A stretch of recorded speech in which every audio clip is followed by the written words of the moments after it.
केंद्र सरकार के बजट से पहले व्यापारी और कारोबारी ने सरकार से उम्मीदें की हैं और वो व्यापार के क्षेत्र में अनावश्यक लगने वाली जीएसटी को कम करने की मांग कर रहे हैं। व्यापारियों का यह भी कहना है कि मध्य प्रदेश में रजिस्ट्री शुल्क और डीजल पेट्रोल के दाम बहुत ज्यादा हैं, इसे भी कम किया जाना चाहिए। सरकार को एक्चुअली में क्या है कि जिस हिसाब से 2026 में विश्व की अर्थव्यवस्था में जिस तरीके का उतार चढ़ाव देखने को मिल रहा है, उस हिसाब से धातु जो चीज़ें हैं, धातु मेटल्स की जो चीज़ें हैं, उनमें जितनी बढ़ोतरी हो रही है हर मेटल में, यानी सोना, चांदी, तांबा, पीतल, सब में, तो ये कहीं ना कहीं महंगाई को बढ़ाएगा। अब सरकार को इसको नियंत्रित करने के लिए कुछ काम करना चाहिए, क्योंकि आवश्यक धातु हैं, आपको निर्यात भी करना है, आपको आयात भी करना है। वैश्विक अर्थव्यवस्था के अनुसार जो इस समय जो ट्रंप का कांड जो चल रहा है इस समय पूरे विश्व में, उस हिसाब से लोगों में घबराहट है कि भाई भारत की जो 140 करोड़ की अर्थव्यवस्था है, या 12.5% की जो उनकी क्या कहते हैं वो है जनसंख्या है, उस हिसाब से हम अपने आप को कैसे इस वातावरण में संतुलित रख सकें। ऐसा कोई बजट आने की संभावना हम सब लोगों को ऐसा है कि प्रतीत हो रही है, उम्मीद हो रही है कि ऐसा है। निश्चित तौर पे एक आम बजट जो होता है अपने देश की रीढ़ की हड्डी होता है, और उसी बजट के आधार पे हर व्यापारी अपने आने वाली प्लानिंग्स और जो कार्य करना चाहता है और अपने देश को प्रगति देना चाहता है, उस दौड़ में आगे रखना चाहता है, तो वो उस बजट के ऊपर बहुत निर्भर होता है। आने वाले बजट में व्यापारियों के हित के लिए साथ में एजुकेशन जो एक ऐसी चीज़ है, जो एजुकेशन फील्ड है और जिसके अंदर बहुत सारी ऐसी एजुकेशनल इंडस्ट्रीज़ हैं जो एक समय समय पर एक बिल्डिंग करती है। बिल्डिंग इन द सेंस कि जो एक अपने देश के युवा वर्ग हैं उनको आगे प्रगति की तरफ लेके जाते हैं, तो उस तरफ बजट के ऊपर ध्यान देना चाहिए, क्योंकि वो एक बिंदु ऐसा है जो छूटा रहता है हर बार। अगर सरकार उस बिंदुओं पे काम करे तो इस देश के लिए बहुत ताकत की योजना बन सकती है। उसके लिए उनको संगठित होके हर तरह के जो व्यापारिक जो भी श्रेणियाँ आती हैं उन सबको मिलजुल के चलाना पड़ेगा, ताकि युवा वर्ग उसका फ़ायदा उठा रखे। युवा ही आगे देश को बढ़ा पाएगा। युवाओं को जोड़ना है तो उनको व्यापारिक इंडस्ट्रीज़ ग्रोथ में जब तक उनको किसी प्रकार की छूट या फिर किसी प्रकार का एक रिलैक्सेशन नहीं मिलेगा, उनको बढ़ावा नहीं मिल पाएगा। मेरा सुझाव यही है कि युवाओं को आगे बढ़ाने के लिए अगर सरकार किसी प्रकार के इस तरह के बिंदुओं को रखे, अलग से स्ट्रेटजी बनाए, उनको अट्रैक्ट करे, ताकि हमारे देश को और ज़्यादा संगठित और मजबूती मिल सके। टैक्स का सरलीकरण करना पड़ेगा। टैक्स का जटिलता बहुत है।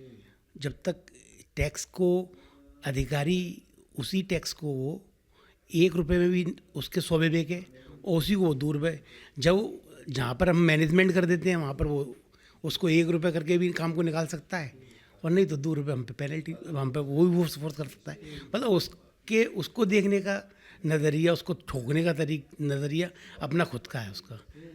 वो जब मैनेजमेंट से काम करता है तो वो चीज़ हमको उतने कम में सेट कर देता है। तो उसका मापदंड एक स्टैंडर्ड होना चाहिए, उसके हाथ में नहीं रहना चाहिए कि वो उसका मन माफिक ये काम हो।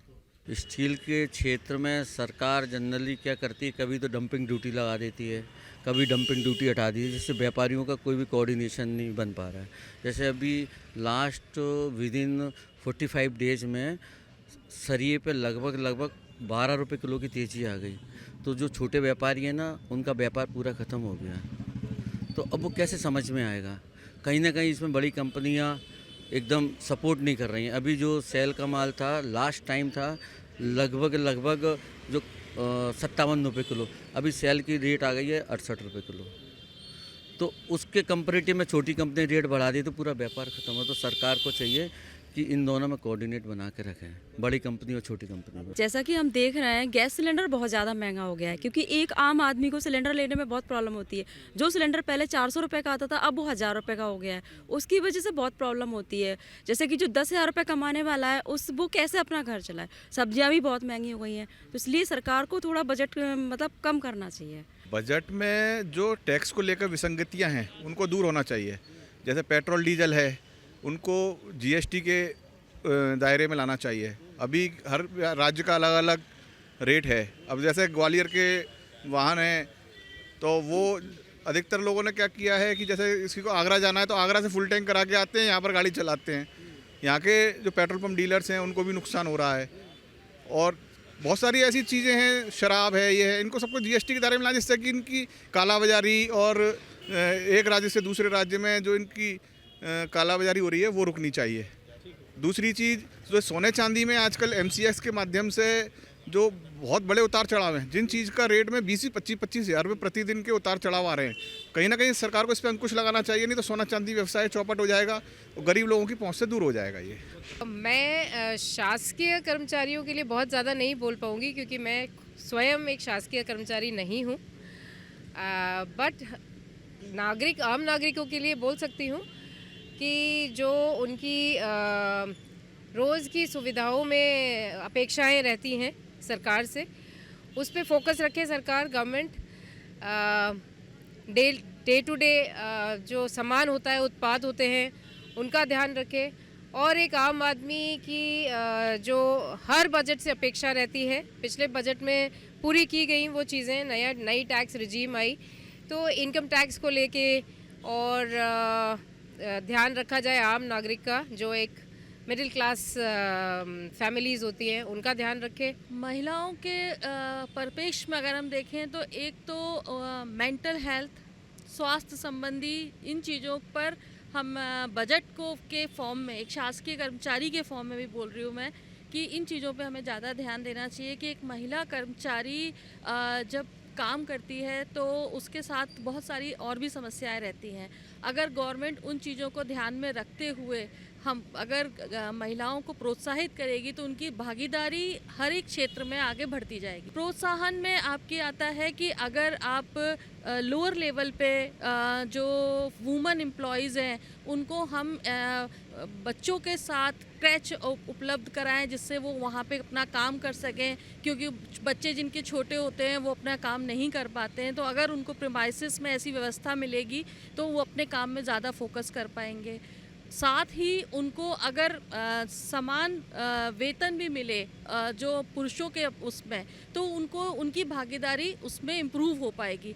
हम इस परिप्रेक्ष्य में देखें कि महिलाओं को हमें अगर आगे वर्किंग फील्ड में आगे बढ़ाना है तो उनके प्रोस्पेक्ट से भी और उनके विज़न से भी पॉलिसीज़ को बनाना चाहिए। सरकार को बजट के हिसाब से सबसे पहले तो जीएसटी की दरें और कम करनी चाहिए।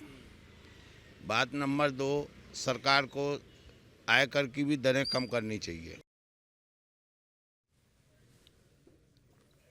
आपके मोबाइल पर तुरंत आएगी ब्रेकिंग न्यूज, स्क्रीन पर सबसे पहले दिखेगी बड़ी खबर, देश दुनिया की हर खबर एक जगह। अब आपके मोबाइल पर तुरंत फटाफट इंस्टॉल कीजिए न्यूज़ नेशन ऐप और रखिए खुद को अपडेट।